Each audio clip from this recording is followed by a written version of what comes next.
ಹಾಗೆ ಇಡಿಸ್ಬಿಟ್ಟೆ. ನಿಮ್ಮಂತವರಿಂದ ಹೊಡೆದು ಬಯಸ್ಕೊಳ್ಳೋದಕ್ಕೋಸ್ಕರನೇ ಆ ದೇವರು ನನ್ನನ್ನು ಇಲ್ಲಿ ಕಳಿಸ್ಕೊಟ್ಟಿದ್ದಾರೆ. ಹೊಡೆ ಬೆಕ್ಕಿ ಬೆಕ್ಕಿ ಅಳಲು ಇಲ್ಲಿ ನಿನ್ನ ಹೆತ್ತವರು ಸತ್ತಿಲ್ಲ. ಬಾಯಿ ಮುಚ್ಚಿಕೊಂಡು ಸುಮ್ಮನೆ ನಿಲ್ಲ. ನನ್ನ ಹೆತ್ತವರು ಬದುಕಿದ್ರೆ ನಾನು ಎಲ್ಲಿ ಬರ್ತಿದ್ದೆ? ಈ ನನ್ನ ಪಾಪಿ ಜೀವನ ಕಷ್ಟ ನೋಡ್ಲಿ ಅಂತ ಆ ದೇವರು ನನ್ನ ಹೆತ್ತವರನ್ನ ಅವರವರು ಮಾಡಿದ ಪಾಪವನ್ನ ಅವರವರೇ ಅನುಭವಿಸಬೇಕು ಅಂತ ಆ ಭಗವಂತ ಅವರವರ ಹಣೆಯಲ್ಲಿ ಕಳಿಸ್ಬಿಡ್ತಾನಂತೆ. ಆದ್ರಂತೆ ನಿನ್ನ ಹಣೆ ಬರದಲ್ಲಿ ತಂದೆ ತಾಯಿ ಒಂದು ಬಳಗ ಯಾರೂ ಅಂತ ಗೊತ್ತಿಲ್ಲದೆ ಬೀದಿ ಬೀದಿಲಿ ತಿರುಗೋದನ್ನ ಆ ಭಗವಂತ ನಿನ್ನ ಹಣೆಯಲ್ಲಿ ಬರೆದಿದ್ದಾನೆ. ಹೆಚ್ಚು ಹೊತ್ತು ನಿಲ್ಬೇಡ, ತೊಲಗ ಇಲ್ಲಿಂದ.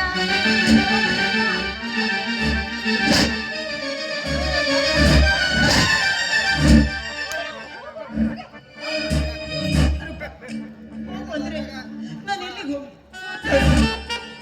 ಈ ಮನೆ ಅನ್ನದ ಋಣ ನನ್ನ ಮೇಲೆ ಮಾಡಿಸ್ಕೊಳ್ಬೇಕು ಅಂದ್ರೆ ಈ ಮನೆಯಲ್ಲಿ ಚಾಕ್ರಿ ಮಾಡೋದಾದ್ರು ನನ್ನ ಧರ್ಮ. ನಮ್ಮ ಚಾಕ್ರಿ ಮಾಡೋದಲ್ಲ, ಕಾಲ್ ಹತ್ರ ಇರೋದಕ್ಕೂ ನಿನಗೆ ಜಾಗ ಇಲ್ಲ.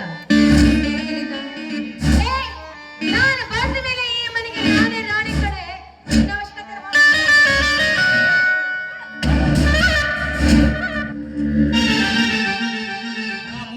ರೂಪ ಕಾವೇರಿಯಿಂದ ಏಕೆ ಮನೆಯಿಂದ ಹೊರಗಟ್ಟುತ್ತಿರುವಿರಿ? ಮತ್ತೇನು ಈ ಕಾರ್ಯವನ್ನು ಮನೆಯಲ್ಲಿಟ್ಟುಕೊಂಡು ಪೂಜೆ ಮಾಡಬೇಕೇನು?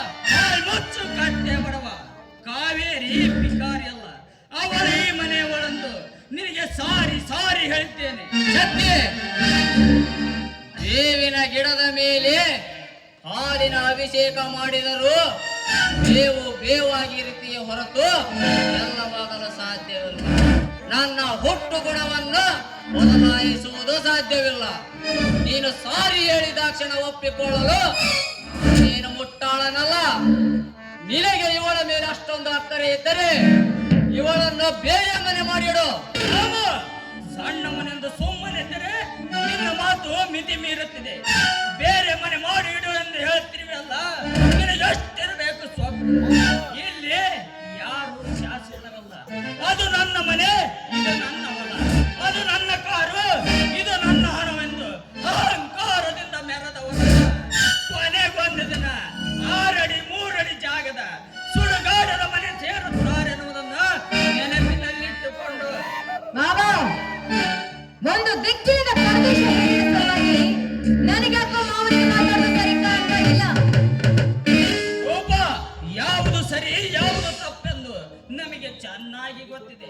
ನಮ್ಮ ಮನೆತನದ ಘನತೆ ಗೌರವದ ಬಗ್ಗೆ ತಿಳಿದುಕೊಂಡು ಜೀವನ ಮಾಡುವುದನ್ನು ಮೊದಲು ನೀವು ಕಲಿತುಕೊಳ್ಳಿ. ಬಾಬಾ ಈ ಮನೆತನದ ಘನತೆ ಗೌರವ ಹೇಗಂತ ನಿನ್ನಿಂದ ನಾವು ತಿಳ್ಕೊಳ್ಬೇಕಾಗಿಲ್ಲ.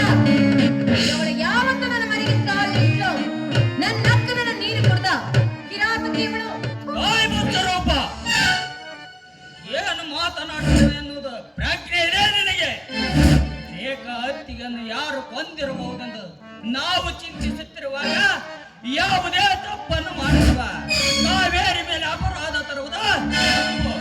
ನಿನ್ನ ತಪ್ಪು ಒಪ್ಪಿನ ಮಾತು ನಮಗೆ ಬೇಕಾಗಿಲ್ಲ. ನಿನ್ನ ತಿಳುವಳಿಕೆ ಮಾತನ್ನು ಕೇಳಲು ನಾವೇನು ಹಾಲು ಕುಡಿಯುವ ಮಕ್ಕಳೂ ಅಲ್ಲ. ರೂಪ ಬಾ, ಇವ್ರ ಹತ್ತಿರ ನಮ್ದು ಯಾವ ಮಾತು? ಸೋಗಲಾಡಿ, ಇವತ್ತು ನಿನ್ನ ಪರವಾಗಿ ಇವನಿದ್ದಾನೆ ಅಂತ ಮೆರಿಬೇಡ. ಇನ್ನು ಮುಂದೆ ನೀ ನನ್ನ ಕೈಯಲ್ಲಿ ಬಳಗಬೇಕು. ಇನ್ನು ಮುಂದೆ ಬರುವುದು ನಿನಗೆ ಮಾರಿ ಹಬ್ಬ. ಅದ್ ಹೇಗೆ ತಪ್ಪಿಸ್ಕೊಳ್ತೀಯೋ?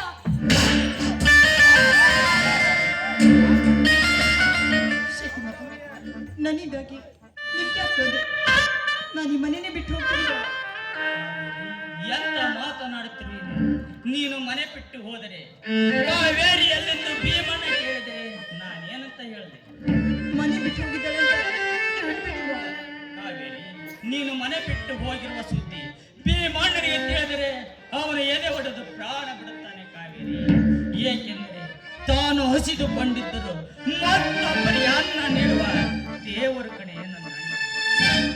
ಹೌದು ಬಾ, ಭೀಮಣ್ಣ ಮಾವನ ಮನಸ್ಸು ಮಲ್ಲಿಗೆ ಅಂತ ಕರ್ಣ ಇನ್ನೆಲ್ಲೂ ಸಿಗೋದಿಲ್ಲ.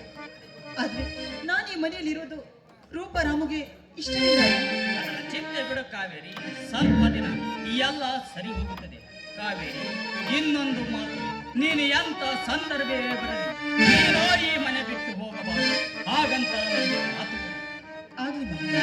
ಭೀಮಣ್ಣ ಮಾವ, ನೀವು ಇರೋ ತನಕ ನಾನು ಈ ಮನೆ ಬಿಟ್ಟು ಎಲ್ಲೂ ಹೋಗೋದಿಲ್ಲ. ನಿನ್ನ ಹತ್ರ ಒಂದು ವಿಷಯ ಹೇಳ್ಬೇಕು. ಹೇಳಿ ಮಾವ, ಅದೇನಂತ? ಸೌಂದರ್ಯದ ಗಣಿ, ಮಾತಿನ ಮುತ್ತು, ಗುಣ ನಡತೆಯಲ್ಲಿ ಗೌರಿ ಅಂತಿರುವ ನಿನ್ನನ್ನು ನಾನು ಸಾರ ಪ್ರೀತಿಸುತ್ತೇನೆ. ಈ ಮಾತು ನಿಜನಾ? ನಿನ್ನಾಣಿಗೆ ಮಾವ, ದೇವರ ಸ್ವರೂಪ ಇರುವ ನಿಮ್ಮಂತ ಕೈ ಹಿಡಿಬೇಕಾದ್ರೆ ನನ್ನ ಅದೃಷ್ಟವೇ ಸರಿ. ಹಾಗಾದರೆ ತಡಬೇಕೆನ್ನಲ್ಲಿ ಪ್ರೀತಿಯ ತಾಳಕ್ಕೆ ಹಾಕು ನೀನು ಹೆಜ್ಜೆ, ನುಡಿಯಲಿ ನಿನ್ನ ಕಾಲ್ಗೆ ಹೆಜ್ಜೆ. ಪ್ರೇಯಸಿ